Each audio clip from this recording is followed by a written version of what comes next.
Greetings, viewers, and welcome to episode 8 of the exciting SupePlays Sonic Colors. Today we'll be taking on Act 4 of the Asteroid Coaster first. So Sonic's gonna stretch out and get ready, and then we will head off across the galaxy. And miss the very first red ring that we try to get. So, here we see... Alright, sweet, second ring. So here we see more of these souped-up Moto bugs that can keep up with Sonic, and they are no more competent at defeating him than ever before. And I'm pretty sure I'm going to get an extreme S rank on this just because of all of the quick step bonuses. That's something you can do in this game. You can just kind of dash to the left or the right and just rack up some insane scores on your quick step bonuses that will result in you getting a very good final tally. Alright, now this particular section, I don't know if it just runs out or if you actually have to defeat a certain number of Moto bugs, so just to be safe, I'm gonna defeat all the Moto bugs. There we go. Defeating some Motos. Wow. This part is not very fun. Still going. Okay, seems like it's over. Nope.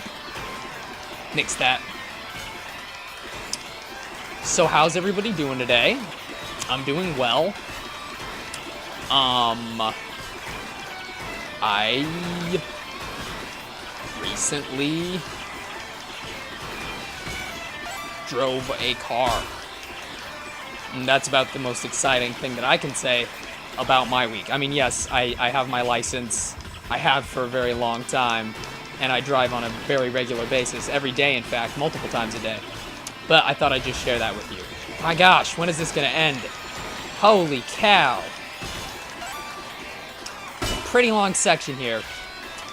This is what you would call padding. And you might think that it's insignificant, but already I could have gotten through, oh, I missed it. Well, by this point, I could have gotten through an entire other level. Well, that is an extreme waste. And hey, look at that in S rank. I feel like I deserve that so much. So, oh, I see. This level's in here just for the sole point of you being able to grind and get lives, I think.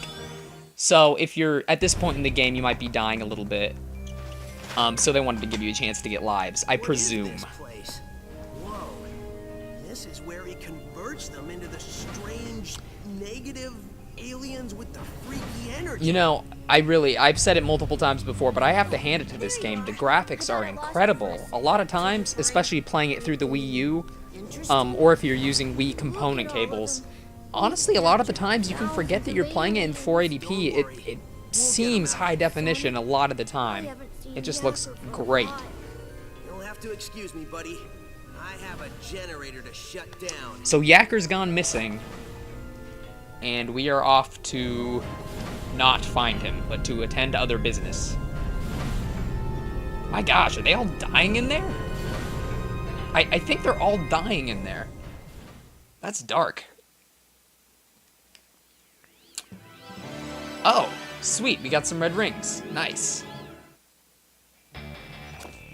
And what the red rings do in this game is they unlock levels in Game Land, which is this fun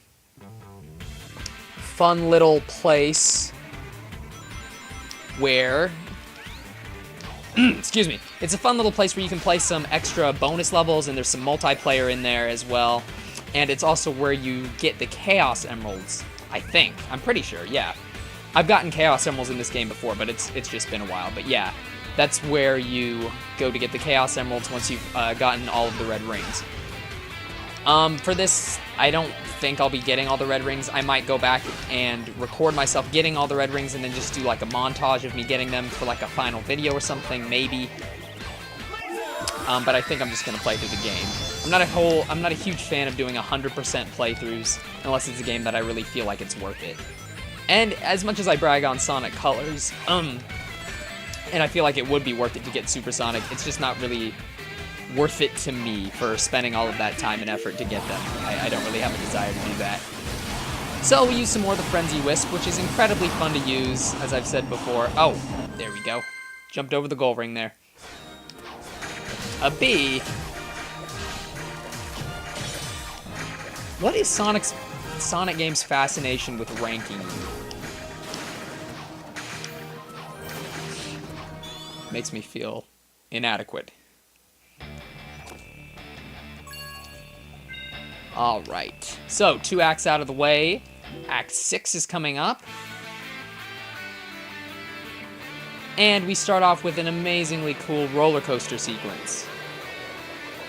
Very swell. Much cool. Many neat. Okay, so, visual treat, but not a whole lot going on. Oh, look at that planet in the background. Such good graphics. Alright, so I'm gonna hop up, hit those rainbow rings, and then jump onto the other roller coaster. My gosh, if you were listening to this commentary without seeing the video, you would think, wow, he's playing Franklin the Turtle or something along those lines. But yeah, you gotta hop through the rainbow rings onto this portion of the coaster, then hit these triple rainbow rings, and land yet again on another coaster. I'm pretty sure this level is primarily just riding the roller coasters, actually. More rainbow rings. Ooh, that looks good. Nope, strike that. Alright, here we go. This level's pretty cool. I like it. I like the first act and this act. It's not bad. But I'm quite excited for Aquarium Park up next. Alright, and here we have some Mario Galaxy-esque reversed water. And as you can see, Sonic is a lot more capable in this game. He can still drown, but he can, if you press the jumping button a whole lot of times, he can just pretty much hover and pound his way through it, as you would kind of expect a Supersonic Hedgehog to be able to do.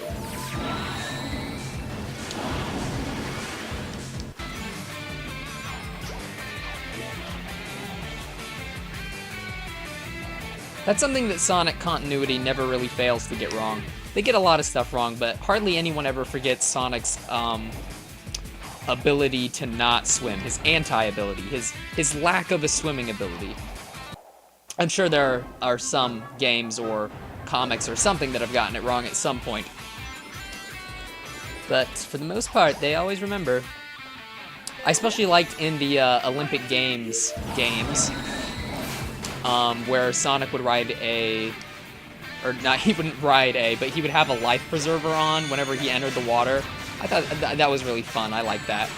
I don't know if he did it in all versions, because I really only played the DS version of the first game, and then I just kind of, you know, messed around with other games at like a friend's house, or played them at Best Buy or something like that. But I have never really owned an Olympic Sonic game except for, yeah, the DS version of the first one. They don't interest me that much. I played that one. That was pretty fun. Wouldn't want to own like 6 other games that are basically the same thing. Not a huge fan of that series. Oh my!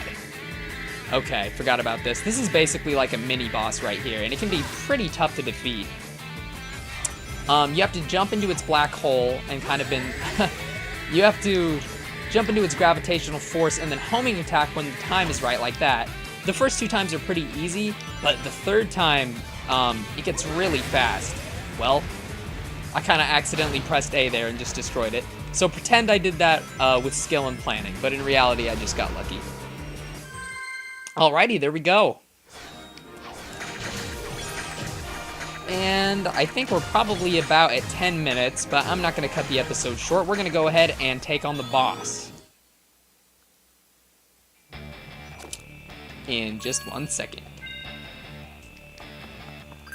Oh, look at that chain up there. That's neat. Look at all those chains. Something I really like about this game is that it kind of has a lot of Sonic CD feel. You know, in Sonic CD there was Little Planet that was chained to Mobius or whatever.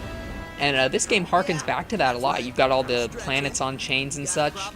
And in case you don't know, I won't spoil it for you, but at the very end of the game, in the final boss, there's another nice little nod to Sonic CD.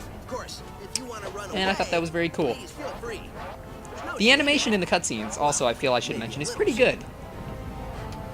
Never really gets to the point of being terrible. It's really good most of the time. There were some places in Lost World where it just, was barf-worthy. But it was mostly good in that game as well.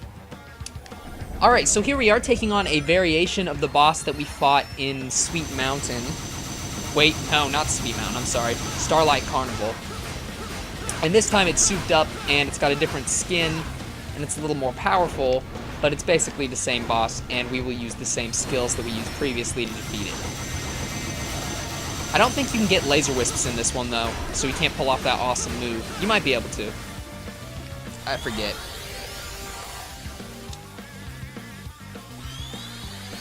Alrighty, so now he drops boulders on you, and you can pretty much avoid them if you just stay about right where I was staying. Ooh, yikes. I do not like this part at all. I die quite frequently. Oh my gosh.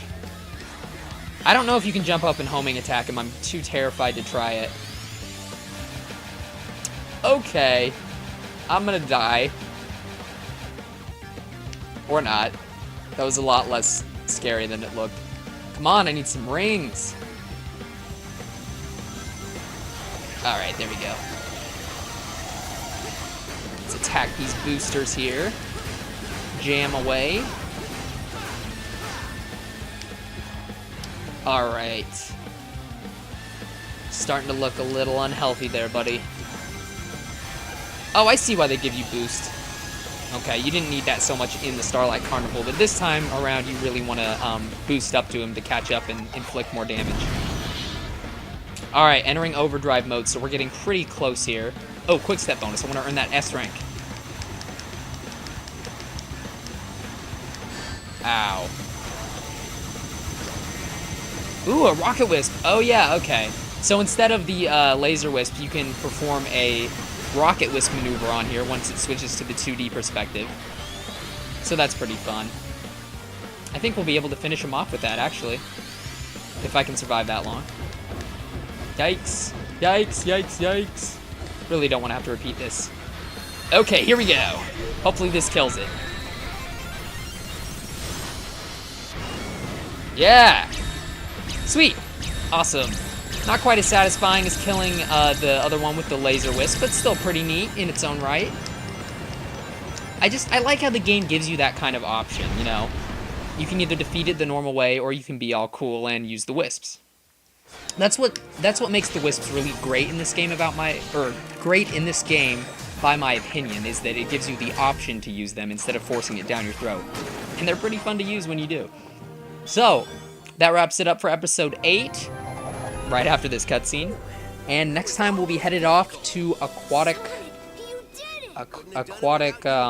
Hey, we both deserve some kind of reward. I totally am fudging the name here. All right, but Not aquatic mine, not aquatic. evil. Oh my gosh, Aquarium Park, Aquarium Park. There we go. Okay. So, are all the aliens getting free? Looks like it. Once the power went off, the locks vanished. I hope Yakker's okay. I think he'll be fine. What makes you say that? You really have no idea, Sonic. Not without power. Eggman is in the process of enslaving millions and millions of these creatures. Why do you assume he'll be fine? Alrighty, so that wraps it up. Thanks for watching, guys, and I will see you next time.